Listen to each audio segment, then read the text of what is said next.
40 ಬೀದಿ ನಾಯಿಗಳಿಗೆ ಈ ಕುಟುಂಬ ಆಶ್ರಯ ನೀಡಿತ್ತು. ಪ್ರಕರಣದ ಸಂಬಂಧ ಪವರ್ ಟಿವಿ ವರದಿ ಬಳಿಕ ಪಾಲಿಕೆ ಅಧಿಕಾರಿಗಳು ಅಲರ್ಟ್ ಆಗಿದ್ದಾರೆ.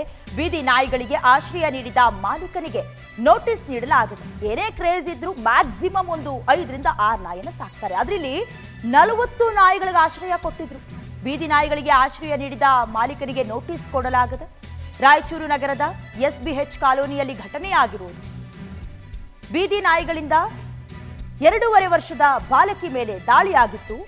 ಈ ಬಗ್ಗೆ ಅಧಿಕಾರಿಗಳಿಗೆ ದೂರು ನೀಡಿದ್ರು ಕೂಡ ಅವರು ಸೈಲೆಂಟ್ ಆಗಿದ್ರು, ಏನು ಆಕ್ಷನ್ ತಗೊಂಡಿರಲಿಲ್ಲ.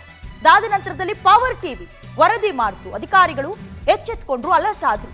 ಮಹಾನಗರ ಪಾಲಿಕೆ ವತಿಯಿಂದ ಶೆಲ್ಟರ್ ನಿರ್ಮಿಸ್ತೀವಿ, ಮುಂದೆ 2ಕ್ಕಿಂತ ಹೆಚ್ಚು ನಾಯಿಗಳನ್ನ ಅಡಾಪ್ಟ್ ಮಾಡೋ ಹಾಗಿಲ್ಲ. ಒಂದು ವೇಳೆ ಅಂತಹ ಪ್ರಕರಣ ಕಂಡು ಬಂದ್ರೆ ದೂರು ದಾಖಲು ಮಾಡಲಾಗುತ್ತೆ. ಮಹಾನಗರ ಪಾಲಿಕೆ ಪರಿಸರ ಅಭಿಯಂತರ ಜೈಪಾಲ್ ರೆಡ್ಡಿ ಹೇಳಿಕೆಯನ್ನ ಕೊಟ್ಟಿದ್ದಾರೆ. ಈಗ ಎಷ್ಟೇ ನಾಯಿ ಮೇಲೆ ಅಥವಾ ಯಾವುದೇ ಪ್ರಾಣಿ ಪಕ್ಷಿಗಳ ಮೇಲೆ ಆಸೆ ಇದ್ರೂ ಅದಕ್ಕೊಂದು ಲಿಮಿಟೇಷನ್ ಇರುತ್ತೆ. 40 ನಾಯಿ ಸಾಕೊಂಡಿದ್ದಾರೆ, ಅದರಿಂದ ಬೇರೆಯವ್ರಿಗೆ ತೊಂದರೆ ಆಗ್ತಿದೆ ಅಂತ ಹೇಳಿದ್ರೆ ಅದನ್ನು ಯಾರೂ ಸಹಿಸ್ಕೊಳ್ಳೋದಕ್ಕೆ ಸಾಧ್ಯ ಇಲ್ಲ. ಸಂಬಂಧಪಟ್ಟ ಹಾಗೆ ಪವರ್ ಟಿವಿ ಈ ವರದಿಯನ್ನ ಬಿತ್ತರಿಸಿತ್ತು. ಈಗ ಇದಕ್ಕೆ ಸಿಕ್ಕ ಬಿಗ್ ಇಂಪ್ಯಾಕ್ಟ್ ಇದು. ಅದು ಎಲ್ಲ ಚಿಕ್ಕ ಮಕ್ಕಳಿಗೆ ಒಂದು ಅಟ್ಯಾಕಿಂಗ್ ನೇಚರ್ ಇರುತ್ತೆ. ಆ ರೀತಿಯಾಗಿ ಇದ್ದಾಗ ನಾವು ಒಂದು ಬಡಾವಣೆಯಲ್ಲಿ ಅದು ಪೂರ್ತಿಯಾಗಿ ರಾಯಚೂರು ಮಹಾನಗರ ಪಾಲಿಕೆಯಲ್ಲಿ ಇಂದು ಬೆಳಿಗ್ಗೆ ಒಂದು ಸುದ್ದಿ ವರದಿಯಾಗಿತ್ತು, ಬೀದಿ ನಾಯಿಗಳ ಹಾವಳಿ ಹೆಚ್ಚಾಗುತ್ತಿದೆ ಅಂತ. ಸೊ ಸತತ 5 ವರ್ಷದಿಂದ ನಾವು ABC ಶಸ್ತ್ರಚಿಕಿತ್ಸೆ ಮಾಡಿ ಎಲ್ಲ ನಾಯಿಗಳಿಗೆ ವ್ಯಾಕ್ಸಿನೇಷನ್ ಮಾಡಿಸ್ತಾ ಇದ್ದೀವಿ. ಆದರೂ ಒಂದು ಹೊಸ ಪ್ರಕರಣ ಬಯಲಿಗೆ ಬಂದಿದೆ.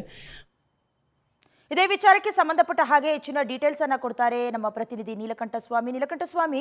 ನೋಟಿಸ್ ಅನ್ನ ಪವರ್ ಟಿವಿ ವರದಿಯ ಬೆನ್ನಲ್ಲೇ ಬಿತ್ತರಿಸಿದ ನಂತರದಲ್ಲಿ ಈ ವರದಿಯಲ್ಲಿ ಅಥವಾ ಈ ಕೊಟ್ಟಿರೋ ನೋಟಿಸ್ ನಲ್ಲಿ ಏನೇನಿದೆ ಶಾರ್ಟ್ ಆಗಿ ಹೇಳೋದಾದ್ರೆ?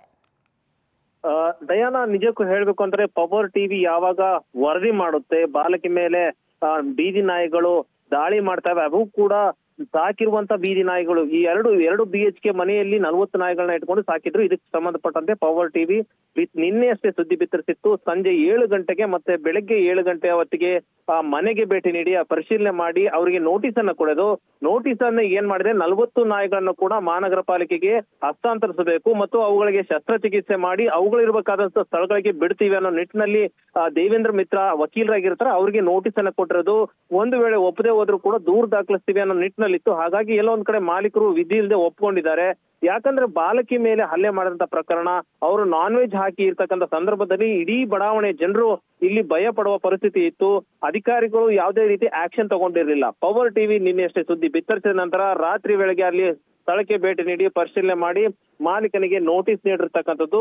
ಇವತ್ತು ಎಲ್ಲಾ ನಾಯಿಗಳನ್ನ ಶಿಫ್ಟ್ ಮಾಡ್ತಾ ಇರ್ತಕ್ಕಂಥದ್ದು ಡಯಾನ. ಹಾಗಾಗಿ ಎಲ್ಲೋ ಒಂದ್ ಕಡೆ ಪವರ್ ಟಿವಿ ವರದಿಯಿಂದ ಅಧಿಕಾರಿಗಳು ಎಚ್ಚೆತ್ತು ನೋಟಿಸ್ ಕೊಟ್ಟಿದ್ದಾರೆ. ಇದೀಗ ಬಡಾವಣೆ ನಿವಾಸಿಗಳು ನಿಟ್ಟುಸಿರು ಬಿಟ್ಟಿದ್ದಾರೆ ಅಂತಾನೆ ಹೇಳ್ಬೋದು ಡಯಾನ. ಥ್ಯಾಂಕ್ ಯು ನೀಲಕಂಠ ಸ್ವಾಮಿ ನಿಮ್ಮೆಲ್ಲ ಡೀಟೇಲ್ಸ್ಗಾಗಿ.